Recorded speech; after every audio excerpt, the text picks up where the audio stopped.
Hey, everybody, welcome to another episode of Unstoppable. Like I say, every time you tune in, you guys could be tuning in and watching anything. The fact that you stopped by here and downloaded the podcast or watching it, wherever platform you're on, is an honor that you would even do that. So welcome, guys. Today, I have a guest all the way from Austin, Texas. Austin, Texas. Her name is Deirdre Shin. Did I say the last name right? That was Yes. perfect. Deirdre Shin. And 8 years ago, guys, she embarked on an entrepreneurial journey spanning hospitality, fashion, technology, e-commerce, done for you digital marketing services, coaching, and now AI-powered software. Deirdre is doing it all, ladies and gents. Having started multiple businesses, this is for my startups out there. Some of which have grown, some of which have failed. She says she has lived through all the ups and downs of business and podcasting. Welcome to the show, Deirdre. Thank you for taking time. Wow. Thank you. I just love the way you read out my bio. No one's done it like that. I felt like there should have been some some amping up music as well that followed that to really get me, and some like smoke coming out the screen. Well, it's well deserved. It's well deserved. You've put in the work, and it's wonderful meeting you, and just glad to have you on the show. And it says in the bio here, and I have a lot of people who have done startups and are involved in startups, and they have some ups and downs, and it's tough at times. And what do you feel may have been some of the key factors to the success that you have achieved thus far? Oh gosh, you know what? I actually think that what it is when it comes down to it is I just didn't give up. Yeah. I think that, like so many of us, and I see a lot of my other entrepreneurship peers and stuff, and, because I'm in a lot of other masterminds, a lot of other communities and groups. And, the one thing, like it always breaks my heart when I see someone be like, well, I'm just going to have to, to go get a job, or I have to, it's just not working, whatever this is. And I'm like, oh my gosh, like you just don't know how close you are to. And I don't even want to call it success as such, because success means something different to different people. Yeah. But we're all just so close to being the person that we need to be on our way to creating that success for ourselves. And I think because I just truly believe that through my whole journey, I just never gave up, even though I had a million reasons to give up and just go back to doing my corporate job, a million reasons. And I just refused to. And honestly, I think that's actually like that resilience is actually the thing that truly sets entrepreneurs who are in it for the long haul apart from anyone else. Did you? I think one of the common questions that I get, and I don't know if you get it, but should I leave my day job, to wholeheartedly pursue that which I know is my purpose? And that's a tough call for some. But what are your thoughts on that? So tough. It is so tough. When we started our first business, it was actually in hospitality. So you can probably tell from my accent that even though right now I do hail from Austin, Texas, I mean, Texan accent, right? Y'all? Is that a Texan accent? Not really. I couldn't get away with that, no. So I, grew up in Australia, in Sydney, Australia. And the first business that my husband and I actually started was a dessert bar. So it was actually in hospitality. Okay. And when we did start that, I was actually working. So, so that's one option, is that if you have that, if you can be in that position, is like maybe one does just kind of like continue working to pay the bills and, so you can still kind of live while the other one, gets it off the ground. I can tell you though, like having done that versus what then happened, you read out my bio, so you know that we did a lot of things along the way, but when we literally a couple of years ago, so end of 2020, what is it now for? Two. Yeah. We were actually in a reverse position. So we were actually living in New York at the time. My husband actually was working. So he had a job, he had a full-time job. And myself and our third co-founder, we were actually working in the business. Now, again, we had that luxury because he was kind of, making money so that we could pay rent and all the things. I can tell you though that like so at the end of 2022, he was made redundant from his job. Okay. And we were kind of like left with, okay, well, what now? Like, does he find another job, which was totally on the table, or does he come into the business full time? And it was really, really scary. What I can tell you though, having lived through both, like all those scenarios, is the first business did pretty well for first-time entrepreneurs in hospitality, which is like, by the way, one of the hardest industries that you can get started in.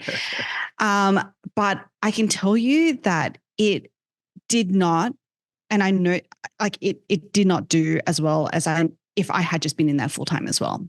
Okay. Because now, having made the leap with like, my husband also working in the business full-time, this business has been able to scale way quicker and way simpler than any of the other businesses. Well, let me ask, you think it's because I can understand both sides. I really can kind of experience it now with something that my wife and I are doing it here.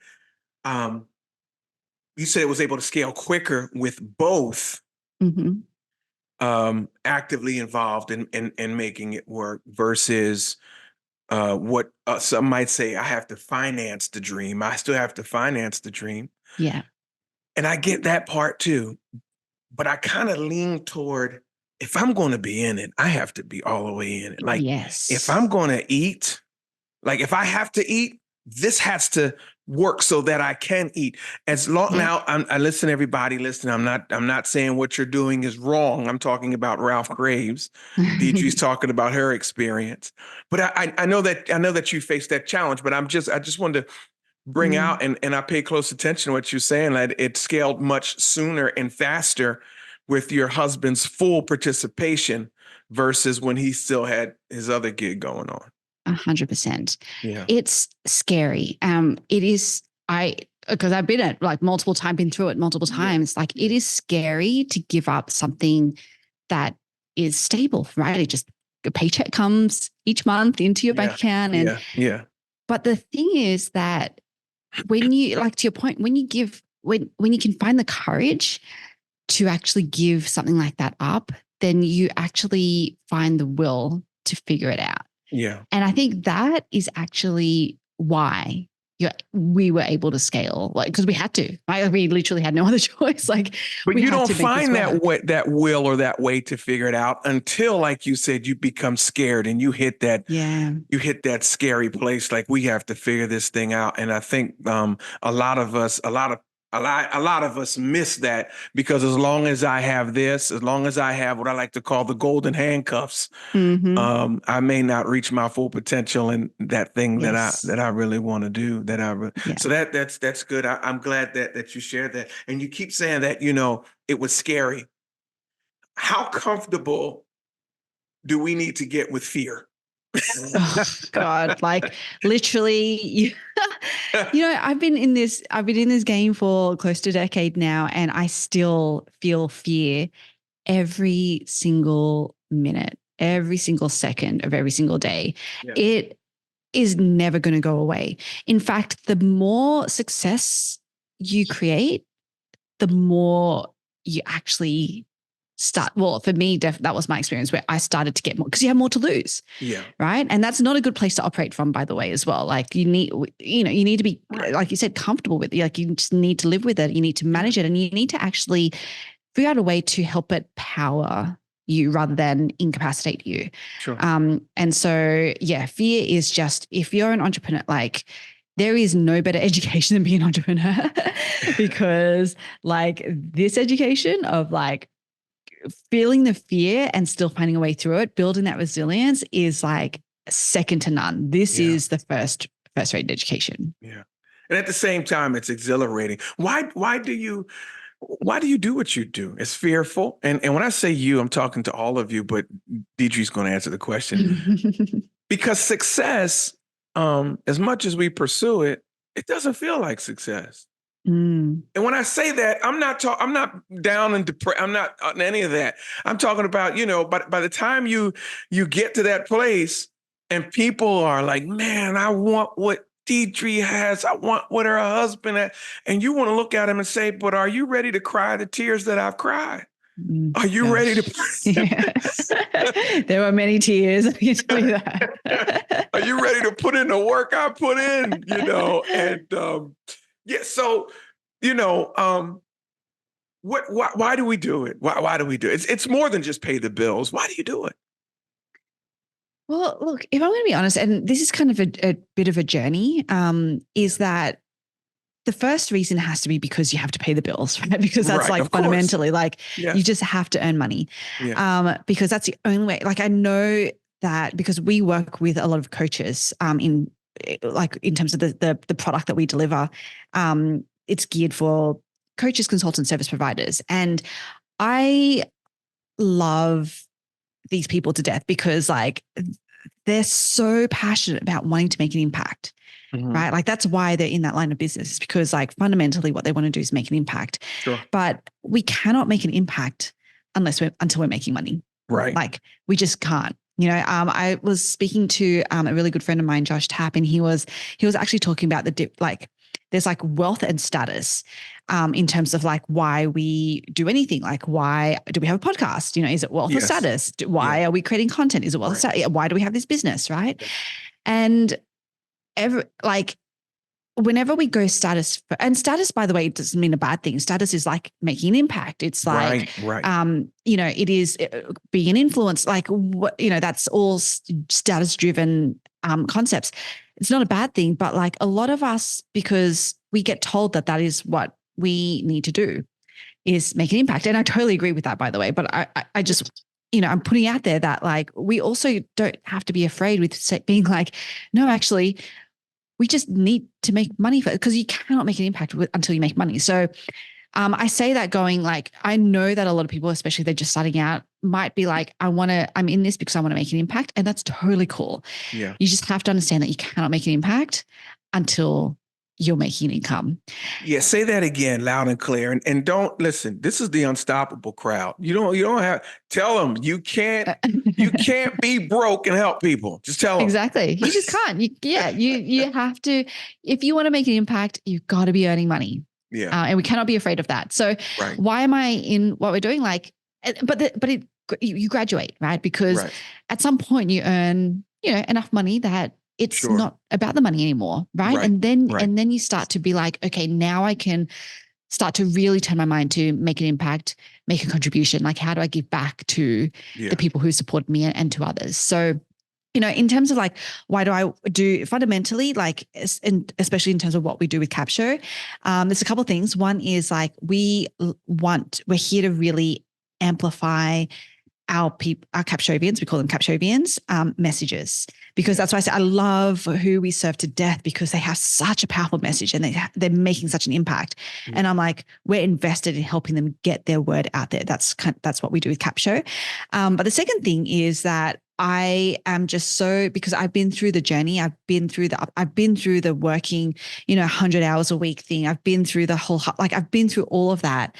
And now I'm at a place where, you know what, there is a better way to do everything, to do all of it. And so I am really, really passionate about like, how do I help people be intelligently lazy? Like that's kind of at the core of it.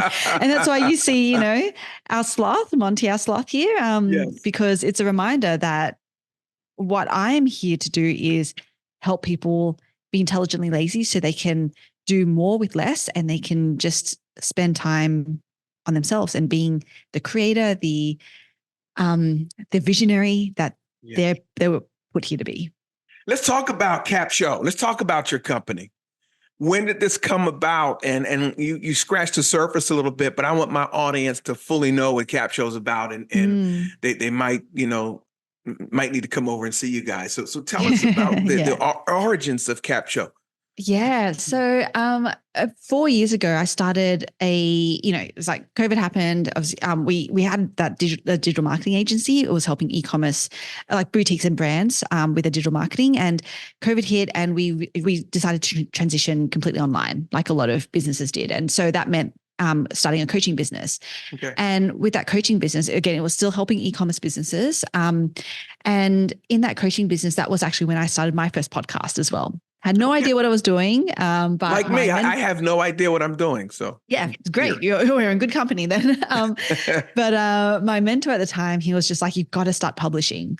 If you want people to hear what it is that you have to say and how you can help them, then you've got to start publishing. I was like, okay, well, I guess I'll start publishing. And that was a podcast. Yeah. Now, and I'm sure you know this, Ralph, but like, you very quickly realize you put so much time and effort into creating the content. Like it does take a lot, right? Like even this interview, it's going to, we're going to spend 30 minutes to 60 minutes, like on this call, that's 30 to 60 minutes of your day. Yes. And then you're going to have to edit it and then, and write the show notes and do all the things to even just publish it, like hit publish literally. Right. And for me, I was like, that felt like it felt like such an achievement until I realized that like creating the content is actually just the beginning. Yeah. And the totally like counterintuitive. And I was like, oh my, what is in the world is going on is that you have to actually market your content, which I was like, how does this even make sense? I don't know. It was like this really weird thing in my mind, which now it's like, because I know better, I'm like, duh, totally makes sense. But creating content is just the beginning, because then you have to actually get it out there and you have to actually help it get discovered. Yeah. And this was the piece that I totally missed. And I just had to really, really like dive into and nerd out. So I spent like a good, 6 to 12 months, like my team and I, and we were just like, because, at the time it was also like Gary Vee talking about like content domination. You have to be on all the platforms and you got to do, And so I was like, okay, we're going to be on all the platforms. And so we take the podcast episode and we'd like, literally I have like this spread. I was looking back at it. It's a defunct spreadsheet now, but it has probably about 20 tabs because it had everything from like Instagram it was like Instagram stories, Instagram reels, Instagram post, and then be like TikTok, and then be like Facebook group and and then be LinkedIn and LinkedIn. Like it was like literally every single piece of It's so much. And we were tracking everything, and we were like, and it was like it literally, Ralph, it burnt me and my team out. Like I literally had a team member leave because she was just like, this is too much. Like this is insane. And so when I looked at that, and I was like, again, like with everything, right? There's got to be a better way. There's got to be a better way. Yeah. So this was end of 2021 that I was having this realization to be like something has to give here. Sure. And I actually, when I was in corporate, so, over a decade ago now, I was actually fortunate enough to be part of a team in this investment bank that was really focused on innovation. It was the innovation team. And my role in that team was looking at emerging technologies at the time. So this was like 10 years ago, and how, that we might be able to leverage it in the bank, in the banking industry. And one of those emerging technologies was AI. And so end of 2021, I was like, well, there's got to be a better way. And because I knew about AI, but I also knew about how you have to have really specific use cases to really make AI powerful. Because AI, I mean, we all know about it now, but it is not a new technology, right? Like it's just blown up because like a ChatGPT made it mainstream, but it's been around for like probably about 50 odd years now. Wow. Okay. It's been around for a while. And I was fortunate enough to know about it then. And I was like, and I knew how you had to think about it around, these specific use cases. And I was thinking about like, how do I get smarter and make this process simpler around not only creating content, but also like marketing that content, like getting it out there. I was like, this is actually a really perfect use case for AI. And so end of 2021 into 2022, we actually started building Capsho. So Capsho, in short, is it's an AI-powered software. It helps entrepreneurs who create content, and long-form content. So generally a podcast or like a YouTube video, or they might do like live streaming, some kind of live training. It helps to, you put that that anchor content into Capsho, and our AI helps to create marketing content for you. So everything from your title and description, so it writes your show notes for you. Wow. First draft of everything, by the way, first draft because it's still AI. Okay. So title description, it writes you social media posts, emails, LinkedIn article, 4 types of blog posts. It identifies sound bites for you. It doesn't clip them yet, but it at least identifies the timestamp. So then you can just, very, very easily clip them.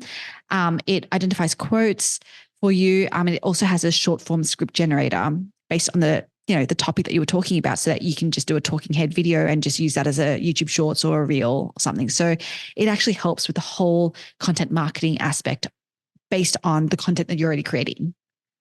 Man, I love that.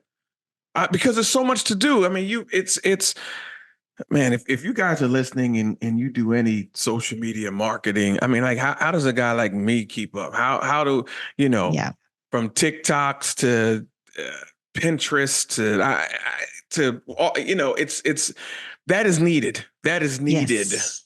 Thank you. Thank you. That is real. So, look, I need it. We might be talking off air. I need it.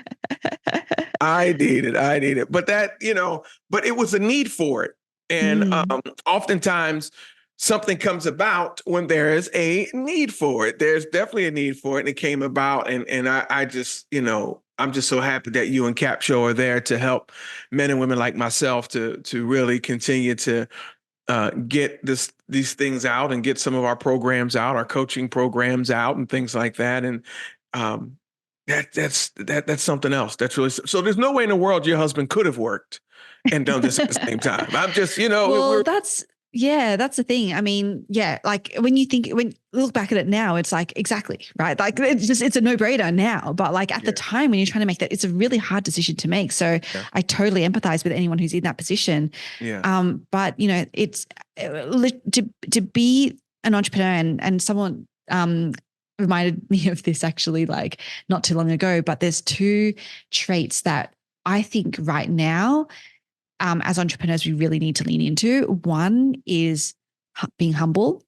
Yeah. Because there's not enough of that going on in the world right now. Yeah. Being humble to be okay that you don't know everything, and surrounding yourself with the people who can help you. Yeah. And number 2 is being courageous. And this directly plays a role into every decision that you make, because every decision you make is going to be a hard one. Like there's no getting around it. And this one around like, do I have to give up my job? Or like, that's probably the first big decision, hard decision you have to make. But I would encourage people to be courageous about it. Yeah. Do we have to be perfect? Does the content have to be perfect? Do we have to be perfect? No. Does everything have to be right all the time? The folks who do work with me tell me, just put it out there. It doesn't have to be perfect. Just put it out there, Mm-hmm. So I don't know. Does it have to be perfect all the time? There is, well, Ralph, let me ask you a question. What does perfect mean to you? Yeah, I want to be represented correctly. That's what it means to me. Perfect to me is this is my brand. This is my product. This is what I'm putting out there. I think it should look mistake-free. It should be mistake-free. It should be perfect for if it's representing Ralph and representing Unstoppable. But Ralph, are you perfect? No, not at all. Far from it. I'm glad my wife's not here. She would have cheered. No, I'm not perfect at all. Yeah. And do you think that your brand is perfect? No. Mm-mm. Not at all. So why do you think then that having mistakes and having is going to actually reflect badly on you or your brand? It goes right back to what you said about ego. It goes right back to us having an ego and having our ego bruised. Because you will have a naysayer that says, man, Ralph talks like he has rocks in his mouth. He mumbles over certain words. And so it goes back to ego, I think, just what you just said.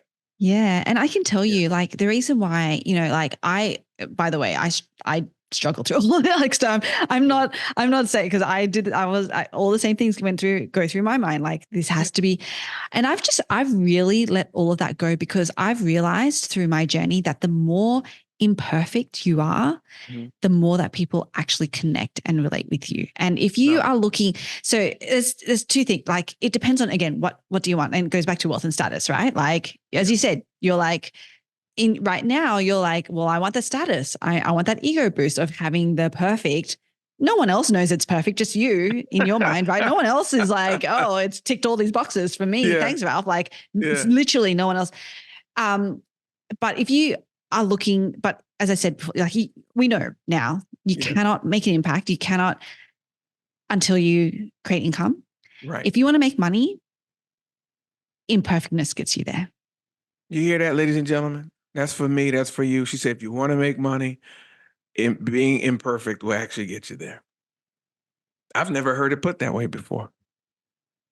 Thank you. It's 100% the truth. What do you do, Ralph? Like I'm a retired police officer. I pastor a church right now. Okay. A growing church for the last 18 years. I'm actually part owner of a company called Live Again Wellness. It's actually my wife's company. It's IV Hydration. Wellness through IV Hydration. She's a family nurse practitioner. And the reason why I asked that question is she is by the time this podcast airs, she would have left her job at a major company to step out on her own, to pursue that is 100%. amazing. Yeah. That is amazing. Yeah. Okay. All right. Awesome. So even if we think about that business, right? Like, again, we want to make a lot of money, right? Without a shadow of a doubt. Yeah.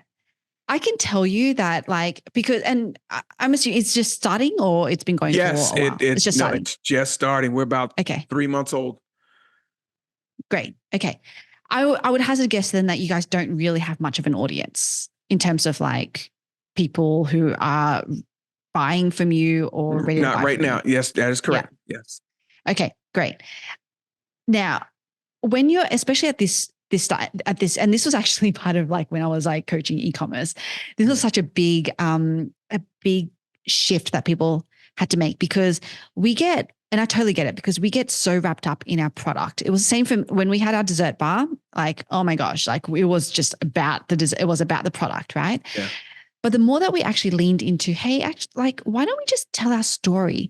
I remember like, what we ended up doing for our dessert bar was we actually ended up printing a little bit of my husband and our story in the front of the menu, like in the inside of the page, the front page. Okay. And that made us so memorable that people, and so different that people started sharing about it. Yeah.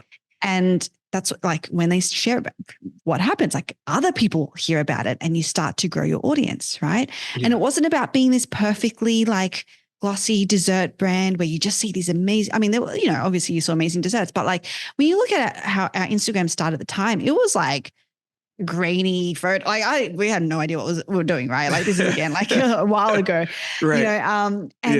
But that's the thing. That's what people connect with. Like they connect with the people behind the brand, and they connect with the imperfectness because they see themselves in you then. Yeah. And that's how you actually get a new business off the ground when you're just starting, is because you are the only differentiator that you have in the marketplace. Like anyone can go to Amazon and buy any other IV hydration, powder thing, right? Like that's just a fact. Yeah. But you slash your wife, like I'll say royal you. Yes. You're the only differentiator in the market. You have to lean into that.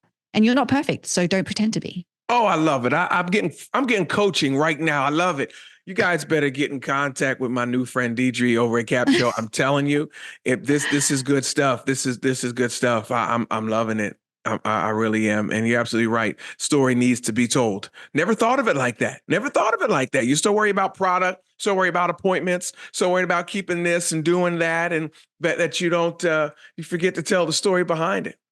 Mm-hmm. Get to tell the story. Let me ask you this. What has been one of your biggest challenges, or some of your biggest challenges that has gotten in the way of you reaching maybe your potential with Capsho or some other things you've done? What has been you know what? I still think I still challenge. I still have this challenge. I'm going to be honest. How do I say this? Like I wish that I knew a way. I don't even know if I'm saying this the right way. To like be okay with taking up space. Okay.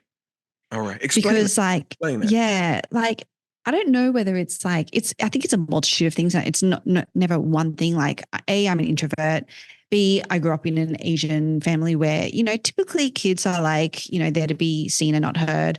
I was never the person who ever like raised my hand in class. I was never, even in corporate when we'd be in meetings, I was never the person to like, like put my opinion out there. And I think a part of me part of that was always because I was like, well, if it meant something or if it was worth saying, like someone would have said it already. Like there's no value in what it is that I have to say, if that makes sense. Like, and I still struggle with that. And, and that's what for me, I wish, and I'm working through it, that I just could have learned early on that it's okay to take up space. Yeah.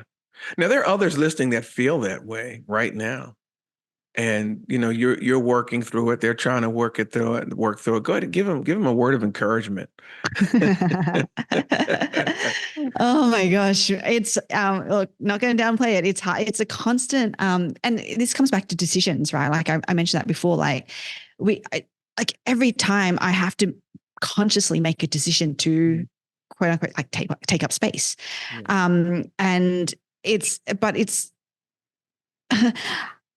come along this journey with me. Like, I can't say I have it figured out. So I'm like, I wish I could say like, yeah, there's a light at the end of the tunnel. Is it, is it a form of imposter syndrome? I don't know if it is. Like maybe a part of it might be a bit of imposter syndrome. But I'm not sure if it's actually that, because I actually do know that like all the things I was telling you, like, I've totally leaned into the fact that I'm not a perfect person. I've actually found a way, even in my content creation, to not like it's not like I'm the expert, and I'm not never professing to be the expert. Like I'm not the one putting, like. So I don't think it's imposter syndrome. I don't know what it is. That's why I'm still trying to figure it out, to be honest. Well, let me encourage you. You belong in the room, so don't ever feel like you don't belong in the room. You belong in those spaces. The door has been open for you to go in those spaces. Indicates that you belong in those spaces. You and all of you guys listening, you belong in those spaces. You're amazing. I don't want to hold you too much longer. I always ask my guests this question, and if you listen to my podcast, you might know what it is. If you could have a billboard anywhere in the world, where would it be and what would it say? Oh, wow. What a great question. I've never heard this before. Oh, I mean, okay. I don't know very many billboards. I'm just I'm just going to, I feel like this is going to be really cliched, but Times Square. Okay. No, I mean, it's your answer. It's not right or wrong. It's yours. Yeah. Gosh, what would it say? Oh, okay. So something that I've been working through this week is, how do I be and not do? So maybe it'll be something like I still have to work this out. Be, don't, do. Be, don't do. I like it because we have to be. We have to be before it happens for us. I get it. Yeah. I get it. Yeah. And it leans into the, being intelligently lazy, like, Yeah. Very good. Anyway, be, don't do. So because I have content creators on here, I have people listening that from all walks of life. How do they find you in Capsho? How can they receive some training? How can they get in? Oh, okay. I've got two. This is like against all protocols, but I'm going to give you two call to actions. I'll call them call to actions because I'm so excited about it. Okay. So the first one is Capsho, which I would love for you to be part of our community. And you can do that at freegift.capsho.com. You'll actually get an extended free trial through that link if you use it, and you get some additional resources around social media and getting discovered through SEO and things like that. So freegift.capsho.com. Okay. The other thing which I'm really excited about is I'm actually doing a live event with two amazing, one is just a monetization guru. Like he literally helps people do like 7-figure months. He's just incredible. Wow. As well as someone who's hit like top 5 in business podcast. Like so I'm doing this live event. You can sign up at industryiconlive.com. Okay. So all one word, industryiconlive.com. We're actually literally about to wrap up, but I think we're going to do them like maybe on a quarterly basis. Okay. So whenever this goes live, I'm sure that, people can just sign up for the next one. It's literally going to change the way that you look at, well, I'm going to say your business, but probably also your life. Wow. Yeah, dare I say it's incredible. Guys, you better find Deirdre. You better find her. You better find Deirdre Shin and Capsho, and be a part of what they're doing. And you just got some free coaching today. You hear how good she is. Thank you. I'm sure there's a lot more where that came from. Deirdre, will you come back on the show later on in the year, maybe? Of course. Happy I'd love to have you back. There's certain podcasts, there's certain interviews that you struggle through, and there are other ones that you just have great time with. And I had a great time today. Oh, thank you. That's so sweet. Yes, I would love to. And I'd love to hear how you and your wife's business is going as well. Well, yes, it's going to take off because now I'm going to say this to you. You guys don't tell anybody else. I'm going to find out. We're going to find out what Capsho can do for us.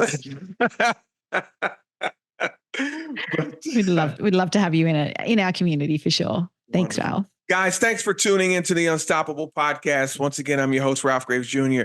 I'll see you next time. And remember, let's be unstoppable together. God bless.